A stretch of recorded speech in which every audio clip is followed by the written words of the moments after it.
All right, good afternoon. Do we have everybody that we're expecting? It looks like it. All Good right. afternoon, Your Honor. We do on the appellant side. Uh, Okay.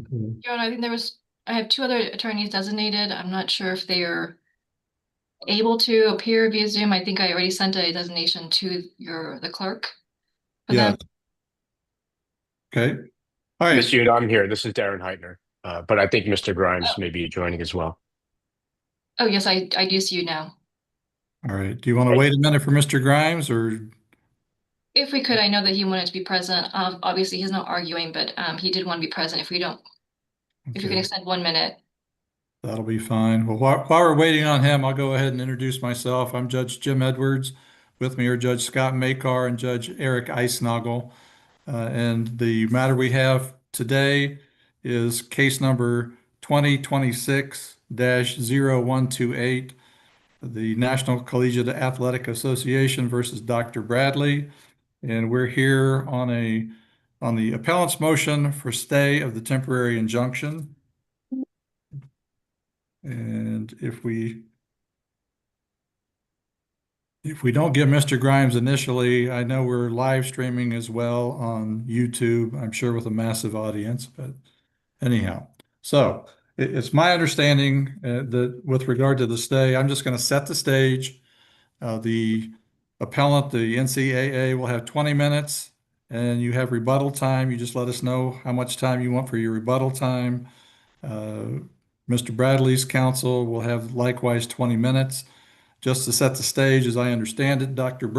Bradley is a collegiate basketball player. He filed suit to seek, he requested an extra year of eligibility from NCAA and was denied. He's filed suit seeking, uh, among other things, to get that extra year of eligibility, moved for a TRO. The TRO was granted. The NCAA has appealed and has moved for stay and also moved to expedite the appeal. For now, we're just going to at least initially deal with the motion for stay. And with that, not seeing Mr. Grimes yet, we'll go ahead and begin. So, Mr. McKee, are you here for the NCAA? Yes, Your Honor.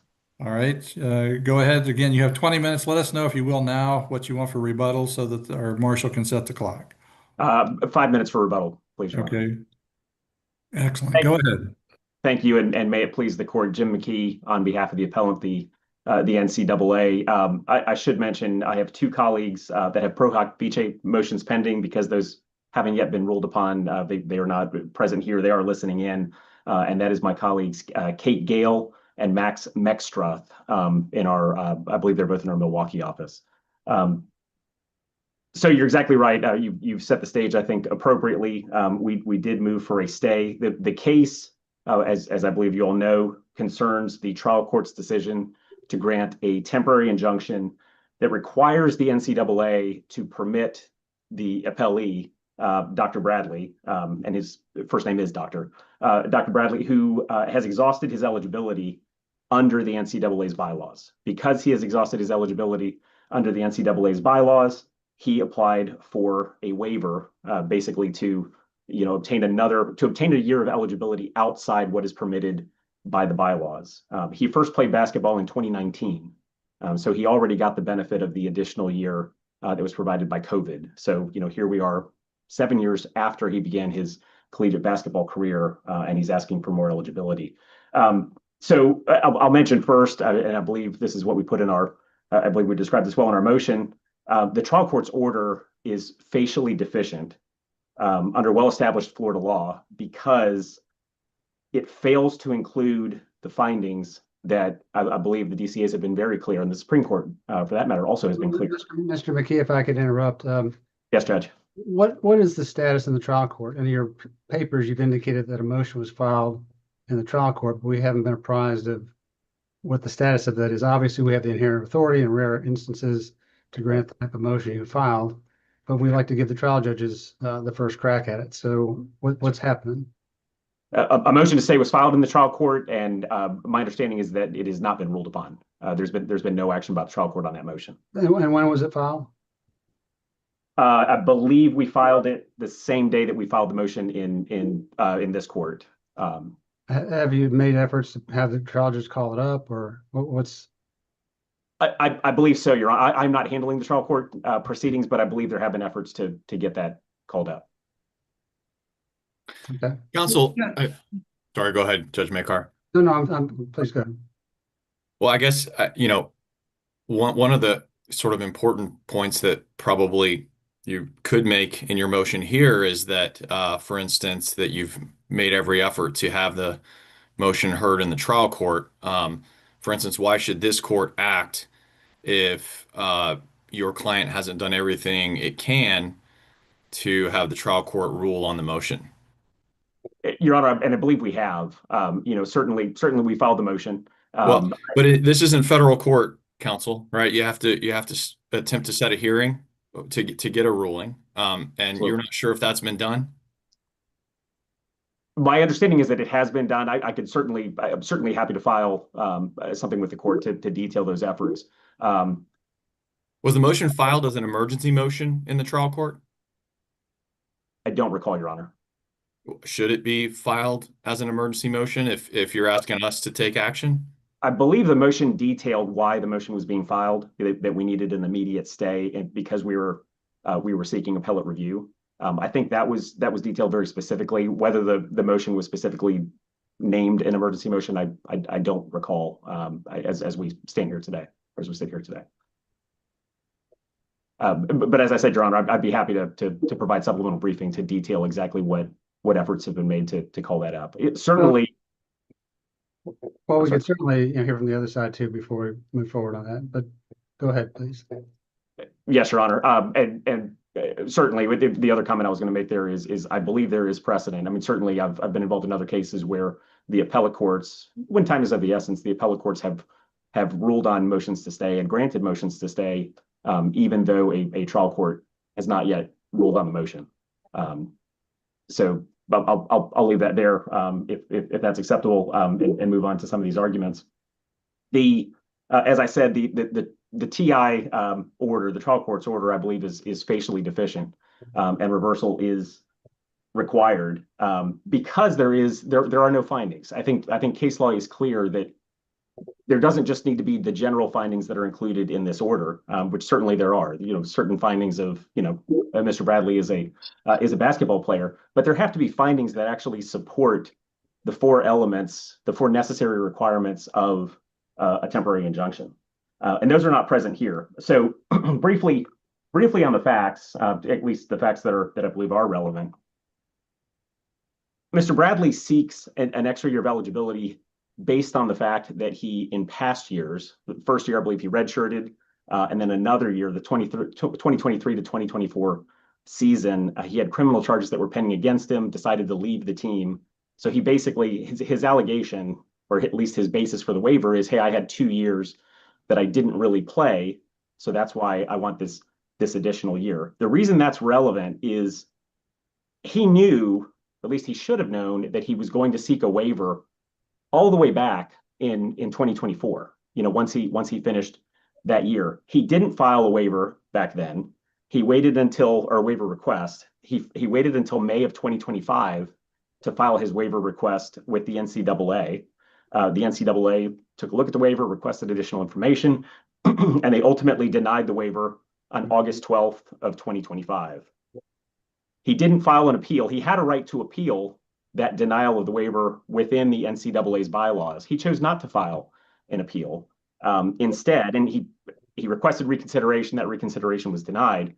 Instead, what he did was, after the start of basketball season in November of 2025, he went into state court, into circuit court here in Florida, and filed his lawsuit. The lawsuit contains only one claim, that the NCAA's actions, their bylaws, their actions, etc., violate Florida's Antitrust Act, and that is the sole claim that supports the temporary injunction. So there is no breach of contract claim. There's nothing else other than this theory that NCAA is a monopolist and has anti-competitive effects that aren't specified in the order and so on. So that's it, just the antitrust claim.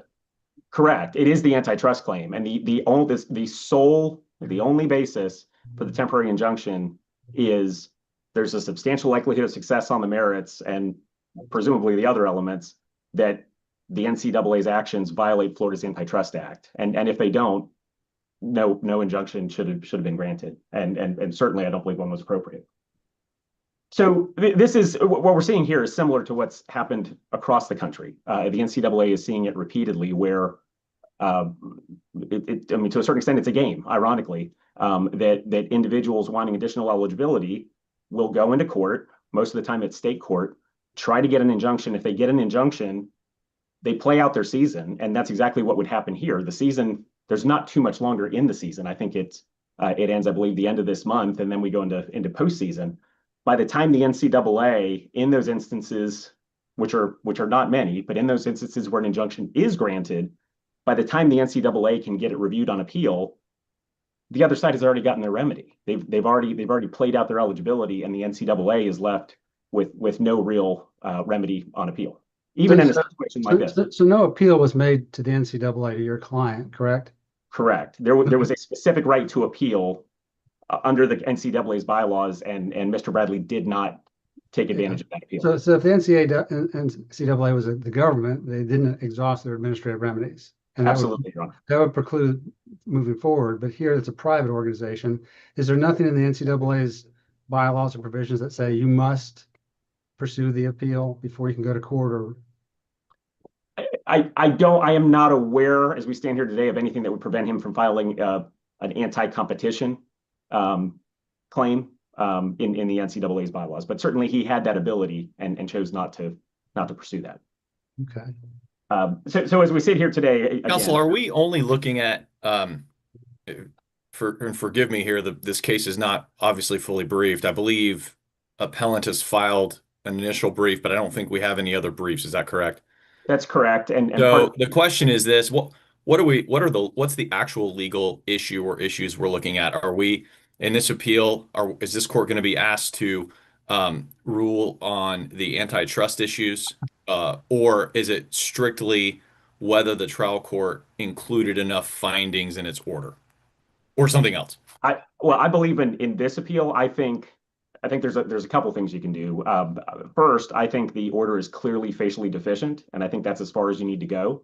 And what I would cite you to there, there's a 50 CA case from this court, SPC Fortebello, that I believe we cited on our motion and in our initial brief. And the relevant portion, that was an injunction case. The court recites the four elements that are required in an injunction and said the trial court's conclusory statement that the required elements have been established is insufficient, where a temporary injunction does not include specific findings on each of the required elements necessary for issuance of an injunction. Reversal is required. So they're not even going beyond that and saying, well, let's look at the record and see if there's any basis for it. If the written order doesn't include those specific findings, reversal is required. Another case, Tesoro Property Owners Association v. Tesoro, that's 237 Southern 3rd 403. The court there said, this is the 4th DCA, 2018. The court there said failure to make specific findings as to each of these four elements, referring to the injunction elements, is reversible error. The last case I'll cite to you guys, actually a 6th DCA case. The interesting thing in that case is it was a case where the court said, okay, there's findings as to 3 of the 4 necessary elements. And they said, in the record, there's probably sufficient evidence to make the appropriate finding as to the 4th element, but they held that reversal was required because there were no written findings as to the 4th element. And specifically there, they said, in keeping with the requirements of Rule 1.610 and longstanding case law interpreting the rule, we conclude that the failure to address this element in the injunction order necessitates reversal. If you look at the order that we have on review to your honors here, it doesn't even mention the 4th element. It doesn't mention the public interest element at all. So one necessary element of an injunction is just flat out ignored. The prior elements, and of course the most important one, of course, is at least in my mind, substantial likelihood of success on the merits. The closest the court gets to a finding of fact is to say that the plaintiff has a likelihood of success on the merits of his antitrust complaint in that defendant is the sole arbiter of who is eligible to compete in college sports, for which, as defendant contends, athletes have no other recourse. So essentially what the court said is, well, the NCAA is the sole arbiter of who gets to play. Therefore, I find a substantial likelihood that there's an antitrust violation. But Is Well, that would apply to any industry, any business. absolutely. I mean, it's just clearly on its face. First, I don't believe the finding is the type of specific finding that is required. Second, it'd be absurd to say that, exactly right, Judge Makar, it'd be absurd to say that because the NCAA is the sole arbiter of who gets to play, that necessarily means there's an antitrust violation. I think we all know well there is a large body of case law, and Florida's Antitrust Act. There's specific statutes that direct practitioners in the courts to look at federal antitrust law to interpret it. And certainly, if we do that here, there's a whole lot more. There's a whole lot more that goes into it other than, hey, you're the sole arbiter. Do we have a sufficient record to, I think I know what your answer is going to be, but do we have a sufficient record to review this issue, the substance of the antitrust argument? Absolutely. Yes. And I mean, certainly you can look at from a facially deficient standpoint, you have the order. And I would submit that's as far as you need to go. Clearly the order is reversal is required based on that, based on the case law that I just mentioned. But yes, you also have in the record the full transcript of the evidentiary hearing that was held. Everything is there. And I believe what we've laid out in our motion, what we've also laid out in our initial brief is, again, we believe you don't have to go past the order because it's clearly deficient and reversal is required. Even if you go past the order, we don't believe that there's any evidentiary support for the types of findings that are actually required to make these findings. For example, to find a violation of the Florida Act, you have to find a number of things that weren't even the court didn't even approach. Things like what the relevant market was. The court basically said, hey, here's what I'm going to say the relevant market is without any actual real factual findings. He didn't put that in the order, did he? Or did he? Did I miss that? What the relevant market is? He may have said from the bench. He said something to the effect, I thought, that I find that the labor market in Division I for all sports is the market. In other words, not just basketball, but any sport the NCAA regulates, and they have players that want to play in those sports. That's the market. Correct, and that's exactly right. And I think the point there is there wasn't even. He just said that because he was basically told by the other side, hey, here's what we're submitting the market is, and he said, okay, that's what I'm gonna say the market is. There was no, he didn't go, he didn't take the next step. The other thing is the law is clear that you have to look to determine if there's an anti-competitive effect. You have to look at market-wide implications, not just implications as to one person. And all he focused on here was, well, as to Mr. Bradley, I think there's an anti-competitive effect. No testimony, nothing like that as to whether or not there were these larger market-wide effects that are required to be looked at. And even if there was a market-wide anti-competitive effect, you don't stop there. You have to take the next step and say, are there pro-competitive effects? It's sort of a burden shift at that point. So you look, are there anti-competitive effects? If so, okay, fine. Now the other side gets to show whether or not there's pro-competitive effects. Yes, it's not. In other words, it's not a per se violation. They have to show it. It's a rule of reason balancing, pro-competitive versus anti-competitive. How does it affect the market? How does it affect competition? It's not how it affects competitors, and how it affects competition generally. Correct. So what we're dealing with here today, again, is a temporary injunction order that just glosses over all of this and says, hey, I'm going to let this guy play. It orders, it's a mandatory injunction. It orders the NCAA to grant him a waiver and says he's going to play this out. All right, Mr. McKee, you're into your rebuttal time. We may come back and give everybody some more time, but so that Ms. Yoon gets in there before everybody's heard everything in the world from you, we'll go ahead and stop now and switch over to Ms. Yoon. Thank you, Your Honor. Thank you, Your Honor. May it please the court. My name is Carol Yoon. I'm appearing on behalf of Mr. Bradley. one of the points I wanted to make, and I think Your Honor made that point initially, is that yes, there's a pending motion to stay in the trial court level. It was actually filed the same time as the motion to stay that was filed in this court, which is kind of revealing in itself. I think the court docket will show that yes, it wasn't filed as an emergency motion at all. It was just filed as a motion to stay. And no, it hasn't been called up or been set by other parties to be heard by the trial court. Has there been any attempt to set a hearing on the motion below? As far as any emails that I've received no emails, and I'm on the e-service list, and as well as emails from opposing counsel, I haven't received any. So as far as that has not been set, it has not been called to be set. And that's one of the points I wanted to make, Your Honors, is that the trial court, was in a better position to really determine this motion to stay, as it heard all the evidence, heard witness testimony, heard arguments, did all of those things in ruling for the temporary injunction.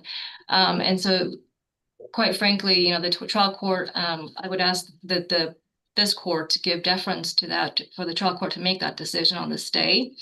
As we know, motion to stay is an extraordinary remedy. It's not an automatic right.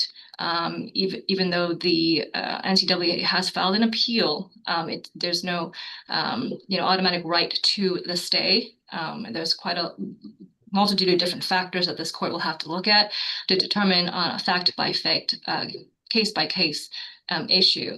And in this case, we definitely are arguing that there is not enough there factually for a stay pending the appeal. And Counsel, can you defend the factual findings? The rule itself seems to suggest that the written injunction must at least have findings on the issue of irreparable harm. Yes. So can you defend the written findings on at least that issue?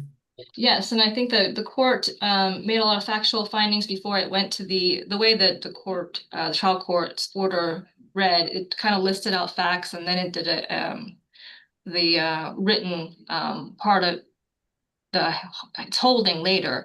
But in the factual written findings, the court did talk about the fact that Mr. Bradley is he's seeking a waiver because this would be his last, basketball season. If he's not able to play, he's already missed half the season actually, and he's not able to play his basketball season. There's no recourse for him, and I think. Well, counsel, that's not exactly right, because he said on the stand, he testified that if he prevails in this trial, that he would be able to come back and have another year of eligibility next year.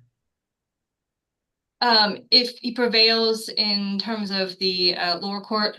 Yeah, if he goes to trial and he wins, then he testified, yeah, I'll get another year of eligibility. Well, I don't recall that particular testimony, Your Honor, him saying that he'll have another year. I don't know. I don't think that's I'll find you the citation. Go ahead, keep going. Okay. But essentially, like opposing counsel was stating, that there is only a few weeks left of the season, and he's already missed half of it. And the trial court looked at the evidence and the fact that the irreparable harm to Mr. Bradley is that he is not only facing the end of his collegiate basketball season, but potentially his basketball career, as he is seeking for the NBA draft, as well as exposure to international basketball institutions. So the fact that he's limited in playing out this season could also limit his chances of being drafted on the NBA and potentially international basketball. It was page 106 of the transcript. He was asked, you would agree, wouldn't you, that even if you don't receive this injunction, if you later win at trial, because this is just a mini trial, you would be eligible to play next season if you get a jury verdict in your favor, right? Answer, yes. So it seems to me that cuts against this irreparable harm. And plus, to the extent he has this name, image, likeness, that's money, right? So that's money damages, and that would certainly be something he could get at the end of the day if he prevailed. That's right. In terms of the NIL contract that he has, that's obviously money damages, but we're talking about his basketball career. And but that's we don't know what basketball career he'll have. He might be able to go in the draft this year without playing I don't know how good he is. I have no idea. But isn't that pretty speculative? Well, in terms of I don't know to what degree, I apologize, the transcript stating that he may be eligible for another year, that would be probably, I guess, up to the NCAA issues again. But in terms of, if the eligibility for him does not happen for this year, I mean, that's the seventh year season. And so that would be the end of his basketball career. Which should be longer than the NCAA permits. Well, on that note, Your Honor, so the waiver, the way that the bylaws read is that if there's a situation that's outside of the control of the student athlete, they can seek this waiver. And they talked about there's an appeal process for this. Well, the appeal process has to be done through the college. So the Bethune-Cookman University was the one who would have had to appeal. As far as Mr. Bradley, he has no recourse for an appeal. It would have to be through the university's decision to appeal that decision, the waiver eligibility. Counsel, on and so- the antitrust issue, is it, do you agree it's a rule of reason case? Yes, it's a rule of reason case, and I think there was a lot of evidence presented regarding the antitrust issue. I mean, we're talking about NCAA is. Well, talk to me about the a dominant- finding. Talk to me about the trial court's finding first before we get into the other stuff. Yes, Is the trial court's finding sufficient on this point? our position, it is a sufficient finding, as the trial court did find that the NCAA is the sole arbiter, for collegiate sports. I mean, they have a dominant position in college sports. If you don't, So that makes it it's we don't have full briefing, but that certainly makes it maybe makes it a monopoly, right? But does that I thought we said it's not a per se rule. This is rule of reason, correct? Correct. So there's not just the monopoly issue, but we're talking about the fact that they're abusing that dominant position that they have as the sole arbiter of the. Is that what the trial court found? It found that specifically that there is no that the NCAA is a sole arbiter of the collegiate sports, and there's no recourse for Mr. Bradley to take it up on appeal. No, I'm asking about the NCAA abusing. You said they're abusing. Right. Their monopoly power. Did the trial court make that finding?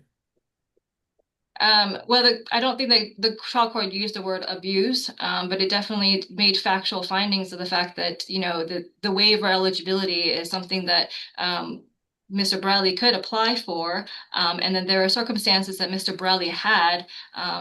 For example, he had missed that 1 year of basketball career due to, he was dealing with legal issues and mental health issues and other those things out of his control that would fall under.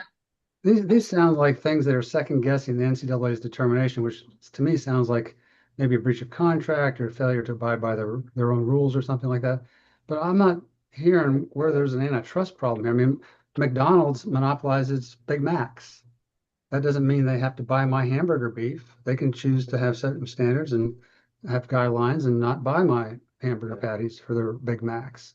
Yeah, they're the sole determination. Businesses do that as we speak. So where's the anti-competitive nature where competition is being adversely affected versus a single competitor? I mean, it's also undermining Mr. Bradley's ability to, contract with basketball. But that's an impact on him as a competitor. Right, but the way that they had the NCAA had ruled on the waiver eligibility, there was no. We talked about this, but I guess it's also in the transcript of the court's proceedings. But the trial court was,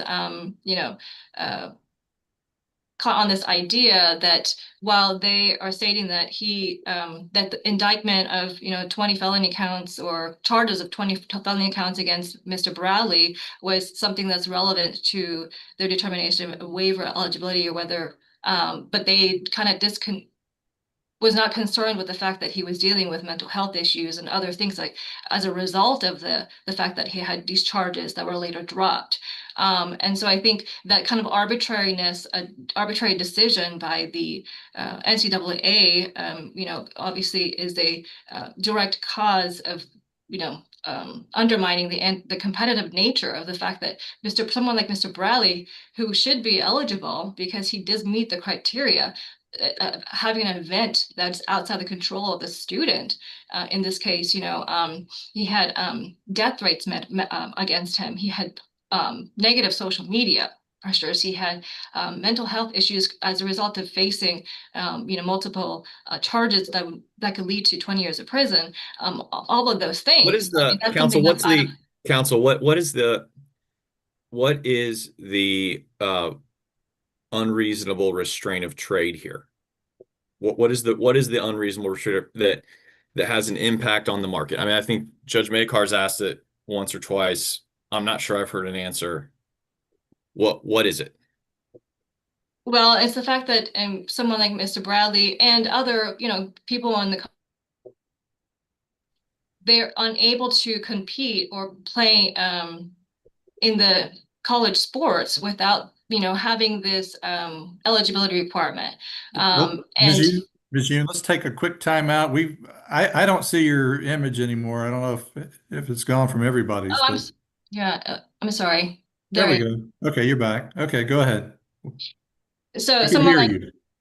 okay, someone like Mr. Bradley, who is, in our position, is he is eligible to play. It's the fact that NCAA didn't follow the rules and didn't properly, look at the situation of what Mr. Bradley is going through, and it was, very arbitrary. Again, counsel, I- you've had two judges ask you this question. Where's the anti-competitive effect under the antitrust laws? I realize these are things that affect him personally and so on and so forth, and we have sympathy for things that have been difficult in his life. But if you're bringing an antitrust suit, you have to have a theory of the case that is supported by the law. And I'm not hearing where there's anti-competitive effects. Well, it's not just to Mr. Bradley. We're talking about even Bethune-Cookman, who has entered into a contract with Mr.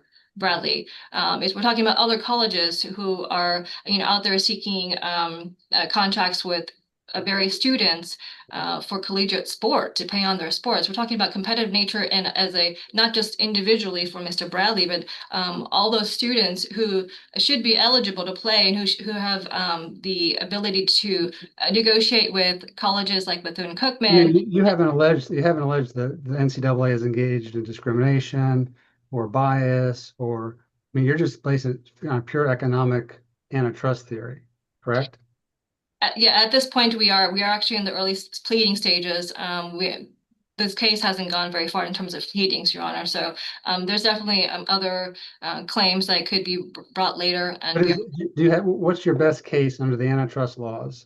The Sherman Act we're talking about. We're talking about Sherman Section 1, I believe. And under the Florida Antitrust Act, where there's a restraint of trade. What's your best case that says a private organization, athletic organization like the NCAA, violates the rule of reason when they make an eligibility determination adverse to an applicant? Well, that's the very, I guess, very emphasis of the fact that the NCAA's restraint on trade, Your Honor, is that these eligibility requirements, if they want to follow the rules Counsel, of eligibility. Counsel. Yes. Judge Makar asked you for your best case. Jones versus Smith. What's your best case? Oh, case law. In terms of case law, Your Honor, I don't have one off the top of my head in terms of factually on this case.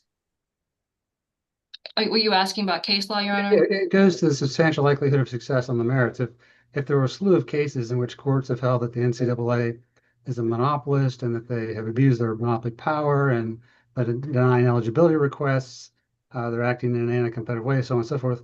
Okay, fine. But I'm not seeing that there's any other cases like that. In terms of cases, eligibility requirements, yeah. No, I'm not aware of any particular or type or specific case on that, Your Honor. So counsel you're not aware of any court that has concluded that the 5-year rule violates the rule of reason? No, I'm not, I'm aware of any case list. It's a 5-year rule. So I guess I think your problem is you're making a rule of reason argument, and that's what makes your case difficult. What's the effect on the actual market? Can you demonstrate that prices are higher, something like that? An actual impact on the market. Well, I mean, the market, we're talking about, not necessarily, pricing, but the fact that you have eligible basketball players who are negotiating, these contracts with various different colleges. I mean, we're talking about not just Mr. Bradley, but anybody in the collegiate sport needs to apply to play sports in college. You have to deal with the NCAA, and I Is think it that your was kind of position mentioned. that just any that I mean, what's the difference between this case as far as the market goes, impact on the market, right? Not your client, impact on the market. What's the difference between this case and one where you just said, hey, the NCAA can't restrict eligibility at all. You can play, if a team wants you, you can play for 50 years. Is that your position? No, that is not our position, and Then I then think that what's was the kind of a. what's the difference on the market? Because what you said on the market is like, well, certain players can't play because they're not eligible, right? But you could make that argument with any eligibility requirement, couldn't you? Or am I missing something? Well, I think that the difference is that yes, they can have a role in eligibility as a, restrictive in a sense. But the fact is that there are, on top of the eligibility requirement, there are waivers that allow, students to seek that waiver. And so that, if they're applying these waiver eligibilities in a very arbitrary sense, I mean, there was no documentation showing how the committee even came about their decision denying Mr. Bradley. That goes against the competitive nature of the relevant market. So if you have someone like Mr. Bradley or any person actually in the collegiate sports who's applying for a waiver eligibility and they're being denied on a arbitrary basis, even though they follow the waiver eligibility requirements, you're just taking away those rights of those college students to compete in Counsel, sport. counsel, excuse me. That sounds more like a breach of contract case. If you say that if you're an NCAA athlete, there are these rules that apply, and here's what applies for a waiver. In NCAA, you violated your own rules, therefore you breached this contract or quasi-contract or whatever you want to call it. That really has nothing to do with antitrust. It's like, here's the rules, we followed them, you didn't, therefore we're entitled to an appeal, a reconsideration, or entitled to another year of eligibility based on the waiver and the rules and so on and so forth. That's nothing to do with antitrust, really, does it? Well, it is if the way that they have set these rules out for the eligibility of waivers. There's no clear, direction on what these waivers. All right, so counsel, I mean, so on the market, on impact on the market, you said there's no price impact. Well, what about, I mean, is the fact that the NCAA doesn't always give waivers, are there teams that can't play basketball because they can't find enough players? What's the impact on the market? Well, it's not that they have enough players or not, but someone like Bethune-Cookman who's out there seeking basketball players for their college sports, they're out there, seeking. Obviously, they want the best players because it changes their standing and the scoring and all sorts of various different things. And so those people for the college universities as well as college students, it affects the market in a sense because you're now denying those universities from going out and seeking, The best potentially. players. I mean, couldn't they also get the best players if they could just go to the NBA and get those players? Wouldn't that increase the level of play? What you mean the college university? I mean they Yeah, could I mean, have. I'm not sure that want the desire to have a better player necessarily has an impact on the market. Well, the market for, college sports. I mean, we're talking about universities all across the nations. I mean, now there's 1,000 colleges in this NCAA who are members of NCAA. Those are all, universities that are out there competing with one another on getting the, best players, entering into the NIL contracts. I mean, there's a lot of things that flow from that affect the market in essence. I mean, Mr. Bradley. Counselor, your time's over running out. I'd like to have one final question for me. Would Okay. you concede that the trial judge has failed to address the fourth factor of the injunction test of the public interest? He recites the four-part test, but Mhm. his analysis, which is 5 sentences long, makes no findings or discussion of that fourth element at all.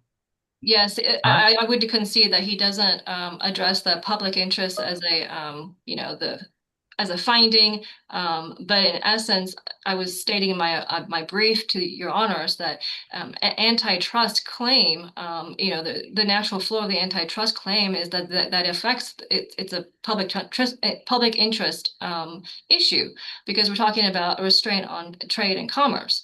But yes, I do concede the fact that trial court did not specifically lay that out. All right, thank you. Great, thank you. We'll go back to Mr. McKee now, and if you need a little extra time, that's fine. We can, in fact, I'll ask our marshal, go ahead and bump it up to 4 minutes if you can do that easily. Thank you, Your Honor. And just a few points. First, with respect to anti-competitive effects and whether there were any findings, certainly there were not. There was a question earlier about whether the market was even mentioned in the order, I believe, from Judge Makar. It was not. I went back and looked at that. So no mention at all about what the market is. The other thing that I think is relevant, in our initial brief on page 37, there's a footnote that quotes a portion of the transcript. And here's what it says. So the court says, all right, so what does my findings sound like on whether there is an anti-competitive effect of this? Plaintiff's counsel says, I would admit that one might be a little more challenging, but I do think that in this instance, again, my focus is not so much on trying to disrupt the NCAA's total process. My focus is on the personal effect it has on Mr. Bradley. The court says, yeah, but you need a vehicle to get there. Plaintiff's counsel says, I concur. I do believe that it goes back to the issue of whether they followed their own rules, more so than the antitrust competitive effect. That's my interpretation of it. So what we're dealing with basically is the judge saying, hey, I think you should have granted the waiver, so I'm going to issue this injunction, totally glossing over whether or not there is actually a violation of Florida's Anti-Competition Act. There's nothing in the record as well about anti-competitive effects on colleges, other student athletes, nothing. The other thing I wanted to mention, there's a decision that came out recently from the magistrate judge, or a magistrate judge in the Southern District of Florida. This came out January 22nd. It's the Stedman versus NCAA case. And that was a report and recommendation for the magistrate recommending that a motion for injunction be denied on the same basis, basically the 5-year rule. And what the magistrate said there is there's nothing here. The 5-year rule does not violate the Sherman Act. That was Florida's Anti-Competition Act was one of the claims in that case. The injunction order or the injunction motion was founded solely on the Sherman Antitrust Act. But again, the magistrate looked at it and said no anti-competitive effects. Irreparable harm. Absolutely right. I believe Mr. Bradley admitted there is no irreparable. Well, he admitted that if he wins his case below, that he will have another year of eligibility. Is it this year? Is it next year? So no irreparable harm when it comes to that. On the other hand, the people that are irreparably harmed, it's the NCAA, it's the NCAA's member institutions, it's the other student athletes that aren't getting to play. In some instances, they're losing playing time to Mr. Bradley. And on the other side, these individuals are having to compete against somebody who is not eligible to play. This is not in the record. It's certainly publicly available. But if you look at Bethune-Cookman's record before Mr. Bradley joined and after, he's had a pretty significant effect. I think they were 4-10 before he joined, and they're 7-1 afterwards. Well, counsel, I don't think we're going to consider anything that's not in the record. So let's, if you wouldn't mind, keep it on the record. Absolutely. And so, Your Honor. Quick question. Sure. You got just a little time. Yep. Is it only the college that can appeal the ruling? I believe it's the college that has to file for the waiver. So I believe it was Mr. Bradley didn't even file the waiver. I believe technically it was the college that filed the waiver on his behalf. So the college didn't care enough to seek an appeal. I would guess that the college, maybe in conjunction with Mr. Bradley, decided from a strategic standpoint, they weren't going to appeal. They were just going to go file this. They were going to, have Mr. Bradley file this lawsuit instead, which again is the only claim is a violation of Florida's Anti-Competition Act. But really what the court did was disagree with the denial of the waiver. And Your Honor, or judges, I will leave it there. Appreciate your time this afternoon, unless there's more questions you'd like me to answer. Well, let me ask, I'm going to ask both sides here. You've asked that we expedite the appeal. You've already filed your brief January 13th, it looks like. If we were to expedite the appeal and request Mr. Bradley's counsel to file an answer brief, I mean, you're about in that realm almost now anyway. If you were ordered to do so in 10 days, would that create an undue hardship, Ms. Yoon? It would, as I am brand new on this case, Your Honor. So I would have to review, the record, and I do have other things on my case, obviously. So I said 10 days is just a little pushing it. And I would ask for some leniency on that time period. But I'm definitely aware of the, the reason why for the expedited appeal, as we are only looking at a few weeks out before the season's over. And we're not ruling on it. I'm just asking questions. And Mr. McKee, you would be able to file a reply brief in as little as 5 days, would you think? Even less, really. I mean, I think we've really briefed the issues and discussed the issues, I think, at length today that are dispositive. So we would certainly turn it around very quickly.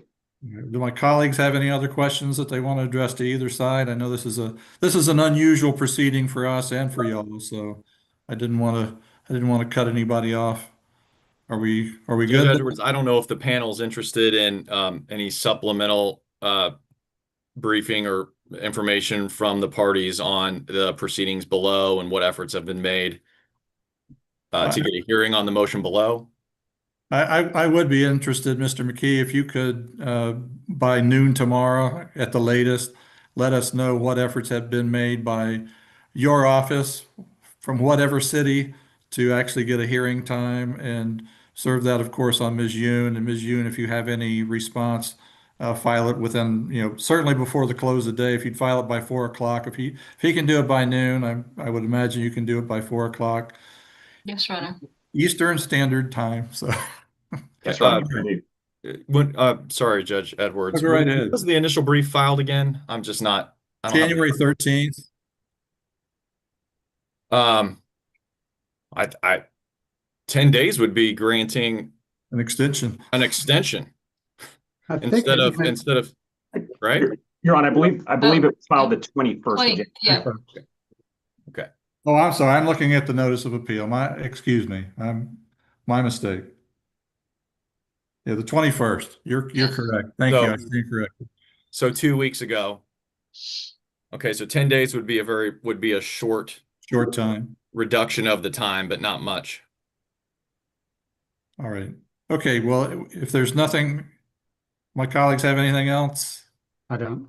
Okay. All right. With that, we'll be in recess, and the court will then reconvene to deliberate on this matter. So thank you very much. Appreciate your availability on short time. We'll be in recess. Thank you. Thank you.